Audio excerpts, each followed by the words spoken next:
안녕하세요. ETF 꾸러미입니다. 요즘 시장 분위기 정말 뜨겁죠? S&P 500, 나스닥, 코스피까지 연일 사상 최고치를 경신하며 수익 인증글이 쏟아집니다. SNS를 보면 모두가 돈 버는 세상 같지만 실제로는 정반대입니다. 한국 예탁결제원 자료에 따르면 국내 개인 투자자 중 70% 이상이 이 상승장에서도 실질 손실을 경험하고 있습니다. 겉으로는 웃지만 속으로는 무너지는 사람들이 훨씬 많다는 뜻이죠. 만약 당신이 지금 수익을 못 내거나 손실 중이라면 오늘 영상은 반드시 끝까지 보셔야 합니다. 오늘 영상 끝까지 보시면 좋은 시장에서 남들이 돈을 벌 때 왜 나만 망하는지, 그리고 이 지옥 같은 루틴에서 어떻게 탈출하여 자산을 불리는 단 하나의 원칙을 알게 됩니다. 특히 마지막 세 번째 습관에서는 제가 직접 경험한 비투와 몰빵의 심리적 함정을 계산, 시뮬레이션과 함께 공개합니다. 이 원칙을 무시하면 당신이 빚은 투자금이 아니라 언제 터질지 모르는 시한폭탄이 될 것입니다. 이 단계에서 무너지는 투자자가 90%입니다. 제가 아는 지인 중 성실하게 일에 몇천만 원을 모은 분이 있습니다. 그분은 주식 200만 원으로 시작했는데 운 좋게 한 종목이 일주일에 25% 급등했죠. 단 며칠 만에 50만 원 수익, 월급의 절반을 번 겁니다. 그때 이분이 저에게 말했어요. 내가 감이 좋네. 이제 전업해도 될 것 같아. 이 작은 성공이 이분의 인생을 망가뜨리는 자기 과신의 씨앗이 되었습니다. 문제는 그 다음입니다. 이분은 곧바로 대출을 받고 1억을 넣었습니다. 이번에도 25%만 오르면 2,500만 원, 월급이 무의미한 수준이죠. 그때부터 투자는 이성의 영역이 아니라 도파민 중독의 영역으로 변했습니다. 결국 그 1억 원은 급락장에서 고점에 물렸고 매일 밤 잠을 못 자고 본업까지 잃게 되었습니다. 왜 좋은 장에서도 주식으로 인생이 망하는 사람이 생기는가? 그 이유에는 운이 아니라 습관에서 시작되는 분명한 세 가지 공통점이 있습니다. 같은 시장, 같은 종목을 사더라도 누군가는 자산을 불리고 누군가는 인생이 무너지는 차이. 지금부터 그 세 가지를 깊이 파헤쳐 보겠습니다. 챕터 1. 조급함. 빨리 부자 되고 싶다는 착각. 주식으로 망하는 사람들이 첫 번째 치명적인 습관은 바로 조급함입니다. 이 조급함은 단기적인 성공 경험에서 시작됩니다. 작은 성공을 실력이라 착각하는 순간 더 빨리, 더 많이 벌고 싶다는 욕망에 휩싸입니다. 이 조급함이 결국 레버리지라는 재앙을 불러옵니다. 신용대출, 마이너스 통장, 심지어 부모님 집 담보까지 잡습니다. 남들은 수익 인증하는데 나만 뒤처질 수 없다는 포모, 소외 공포에 굴복하는 것이죠. 빚으로 들어간 돈은 투자금이 아니라 시한폭탄입니다. 시장은 언제나 조급한 사람을 시험합니다. 주가가 2% 떨어지면 불안하고 5% 떨어지면 공포가 찾아옵니다. 빚이 포함된 계좌는 2% 하락만으로도 심리적 압박이 엄청납니다. 이때 대부분 내일은 오르겠지 라는 희망으로 물타기를 합니다. 이 순간 당신의 투자는 이미 게임판이 아니라 도박판이 된 겁니다. 진짜 부자들은 천천히 부자 되는 법을 압니다. 성공의 반대말은 실패가 아닙니다. 바로 조급함이에요. 이 조급함을 떼어내지 못하면 당신은 절대 부자가 될 수 없습니다. 챕터 2. 기준 없는 확신. 남의 말에 흔들리는 투자. 두 번째 공통점은 남의 말에 쉽게 흔들리는 투자, 즉 기준 없는 확신입니다.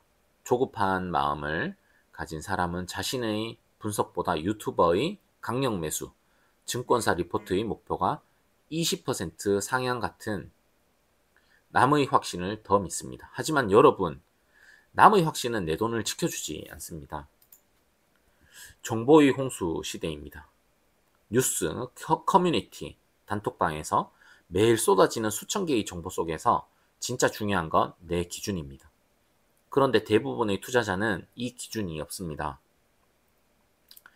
누군가의 강력 매수 뒤에는 그 사람의 포지션, 이익이 숨어 있다는 것을 잊지 마세요. 그들은 자기 이익을 위해 당신에게 확신을 팔고 있는 겁니다. 예를 들어 제가 이전에 말씀드렸듯이 커버드콜 ETF를 투자할 때도 마찬가지입니다. 커버드콜은 높은 분배금 때문에 매력적이지만 기초 자산이 장기적으로 우상향할 상품을 골라야 한다는 명확한 기준이 없으면 분배금을 받을 때마다 순자산 가치가 계속 하락하여 장기적으로 계좌가 녹아내리는 경험을 하게 됩니다. 남들이 무조건 좋다고 할 때 순자산 가치가 장기 하락이라는 나의 원칙적 기준이 없다면 결국 손해를 봅니다. 조급함.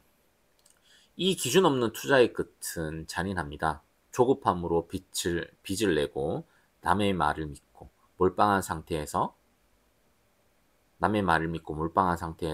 하락장을 맞이하는 것. 이때 지옥문이 열립니다. 손실이 너무 커서 매도 버튼을 누를 용기가 사라집니다. 이 시점부터 당신은 시장이 아니라 남의 말과 감정에 지배받게 됩니다. 여기서 가장 유리한 선택은 바로 손실을 인정하는 용기입니다. 챕터 3. 무너지는 멘탈.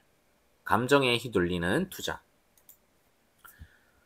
주식으로 망하는 사람들이 세 번째이자 최악의 습관은 감정 투자입니다. 인간에게는 손실 회피 성향이라는 본능이 있습니다.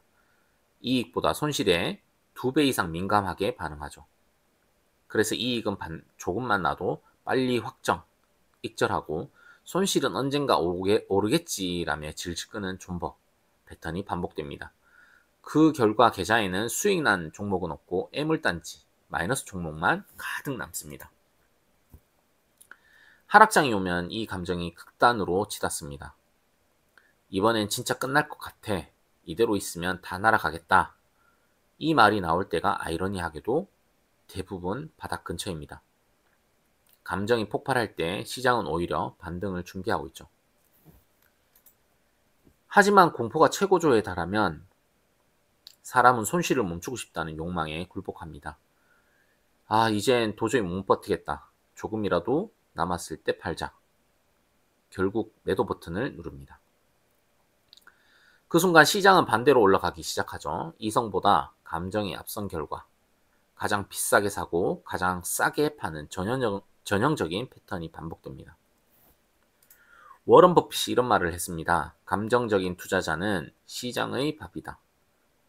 감정을 통제하지 못하면 시장은 반드시 그 대가를 요구합니다.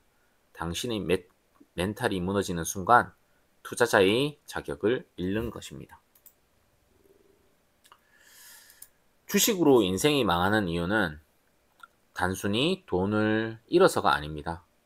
삶 전체가 함께 무너지기 때문입니다.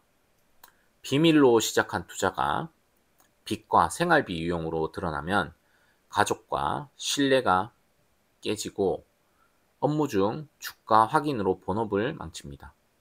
밤마다 계좌 생각에 잠을 설치며 건강까지 잃습니다. 이건 한 번의 실패가 아닙니다.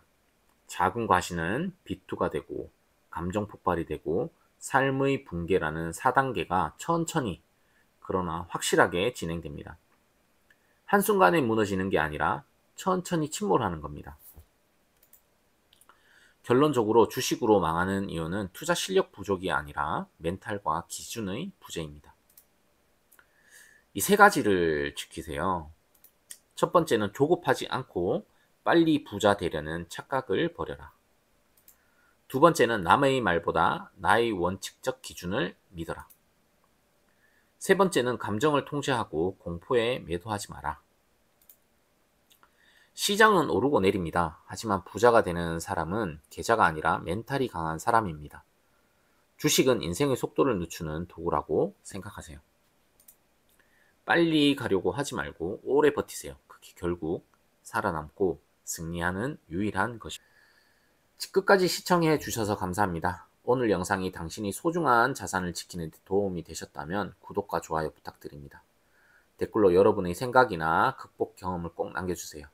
여러분의 이야기가 또 다른 누군가에게 큰 힘이 됩니다. 감사합니다.